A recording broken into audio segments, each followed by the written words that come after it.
طرح سے ہے کہ بوجھ اتنا بڑھتا جا رہا ہے کہ اس کو اتارنا مشکل ہو جائے گا، لیکن چائنا کے ساتھ دوستی مشکل میں نہ پڑ جائے. خواجہ صاحب آپ کو نہیں لگتا سی پیک کے معاملے پر؟ دیکھیے سی پیک کے اوپر بعد میں بات کریں گے. آپ کا جو سوال ہے کہ قرضوں کے بارے میں کہ صورتحال کو بہتر بنا پائے گی حکومت کے نہیں.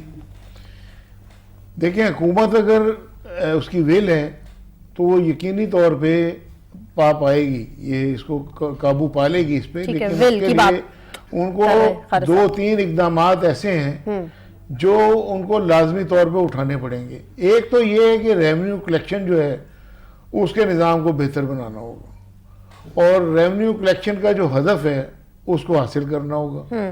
نمبر 2 یہ ہے کہ انکم ٹیکس کی حد جو بھی مقرر کی جائے اس مقررہ حد سے زیادہ جس کی بھی آمدنی ہو اس سے انکم ٹیکس لیا جانا چاہیے. ٹھیک ہے. تیسرا جو ہے برآمدی سیکٹر جو ہے، برآمدی سیکٹر جو ہے اس کو آپ ان سے بات چیت کریں اور ان کو جو ترغیبات دیں تاکہ ہماری برآمدات میں جب اضافہ ہوگا تو ڈیفینیٹلی پاکستان کی معیشت بھی بہتر ہوگی. چوتھا یہ ہے کہ ہمارے ہاں یہ دیکھیں یہ جو گردشی قرضے ہیں، یہ گردشی قرضے کیوں بڑھتے ہیں؟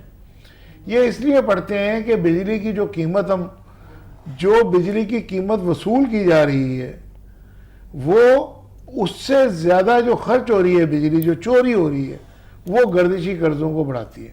ٹھیک ہے. تو جب تک آپ بجلی چوری نہیں روکیں گے، اور اس میں دیکھیں بجلی چوری یہ ریکارڈ کی بات ہے کہ سب سے زیادہ بجلی چوری جو ہے وہ خیبر پختونخوا میں ہوتی ہے، اس کے بعد سندھ میں ہوتی ہے. پنجاب وہ صوبہ ہے جہاں سب سے زیادہ بجلی کی قیمت جو ہے شرح کی جو چوری کی شرح ہے سب سے کم ہے، اور ریکوری جو ہے وہ سب سے زیادہ. ٹھیک ہے. خیر صاحب ان شارٹ کرپشن کی آپ بات کر رہے ہیں کہ کرپشن کو دیکھ کر کرپشن کو کنٹرول کر لیا جائے، سسٹم کو ٹھیک کر لیا جائے تو بہت ساری چیزیں ٹھیک ہو جاتی ہیں. ایکسپورٹ کو انکریز کیا جا سکتا ہے، ریونیو کلیکشن کی بات کی آپ نے، اس کے ساتھ ہی ساتھ اور بہت سے پوائنٹس ہیں جس کو دیکھ کر